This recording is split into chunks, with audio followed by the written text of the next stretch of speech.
महादेव। आपका स्वागत है मेरे चैनल धर्म और ज्ञान में। आज हम महाशिवरात्रि व्रत की कथा का श्रवण करेंगे। भगवान भोलेनाथ का जल और पंचामृत से अभिषेक करके एक दिया प्रज्वलित करके थोड़े से हाथ में चावल लेकर इस कथा का श्रवण किया जाता है। कथा इस प्रकार है। एक गांव में एक शिकारी रहता था। वह शिकार करके अपने परिवार का पालन किया करता था। एक बार उस साहूकार का ऋण हो गया। ऋण ना चुकाने पर सेठ ने उसे शिव मंदिर में बंदी बना लिया। उस दिन शिवरात्रि थी। वह शिवरात्रि संबंधी सारी बातें ध्यानपूर्वक देखता और सुनता रहा। संध्या होने पर सेठ ने उसे अपने पास बुलाया। शिकारी ने अगले दिन ऋण चुकाने का वादा कर सेठ के कैद से छूट गया।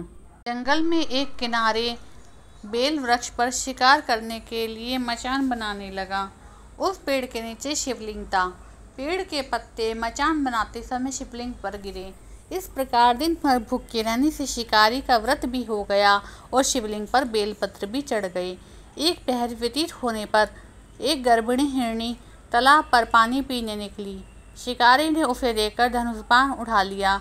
वह हिरणी कातर स्वर में बोली, मैं गर्भवती हूँ, मेरा प्रसव काल समीप ही है।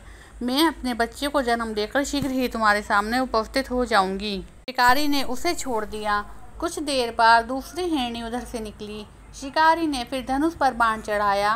हिरणी ने निवेदन किया, हे व्याघ्र महोदय, मैं थोड़ी ही देर में ऋतुकाल से निवृत्त हुई हूँ, कामातुर वीरिणी हूँ। अपने पति के मिलन के लिए शीघ्र ही तुम्हारे पास आ जाऊंगी। शिकारी ने उसे भी छोड़ दिया। रात्रि के अंतिम पहर में एक मृगी अपने बच्चों के साथ उधर से निकली।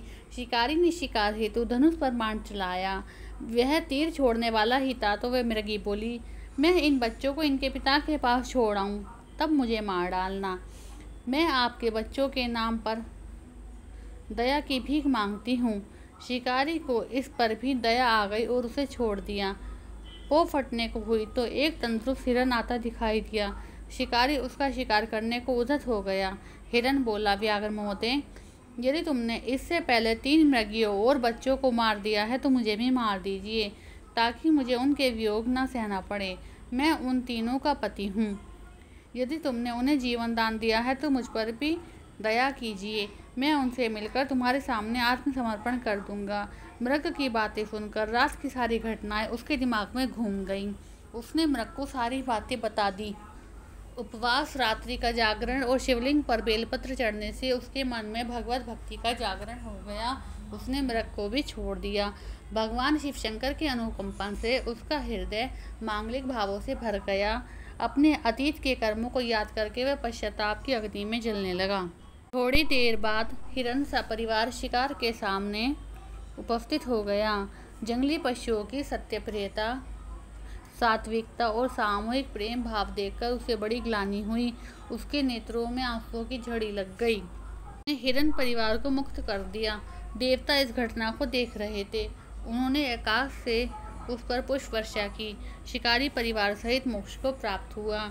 जो शिवरात्रि वाले दिन भगवान शिव पे बेलपत्र चढ़ाते हैं, उनके मन में दया भाव भर जाता है और उनके सारे पाप समाप्त हो जाते हैं। इसलिए शिवरात्रि के दिन बेलपत्र चढ़ाने का बहुत महत्व है। कमेंट में हर हर महादेव लिखना ना भूलें। इस कथा को अपने मित्रों, रिश्तों, संबंधियों को शेयर करें। हर हर महादेव।